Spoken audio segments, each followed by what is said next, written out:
If you want to remove a green screen in CapCut PC, this tutorial will show you the quickest way to do it step by step. By the end of this video, you'll know exactly how to isolate your subject, clean up the background, and make your edit look much more professional. If this helps, make sure to hit like and subscribe for more easy CapCut tutorials. First, open your project in CapCut PC and select the green screen video on the timeline. This is important because the editing tools will only appear for the clip you have highlighted. Once the clip is selected, look over to the right panel and find the Remove BG option. Click it to open the background removal controls. From there, enable Chroma Key.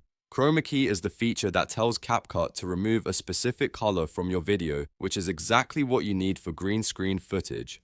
After you turn it on, select the Color Picker tool, then tap anywhere in the video where the green background appears. CapCut will automatically detect that color and start removing it from the clip. If the green screen is not fully gone, you can usually fine-tune the result by adjusting the settings until the edges look cleaner and the subject stands out better. Take a moment to preview the video and make sure the background removal looks smooth before moving on. Once it looks right, you can continue editing and add your new background, motion graphics, or any other effects you want. And that's how you remove a green screen in CapCut PC in just a few simple steps. If this video helped you out, don't forget to like the video, subscribe to the channel, and turn on notifications so you never miss another quick editing tutorial. Thanks for watching, and I'll see you in the next one.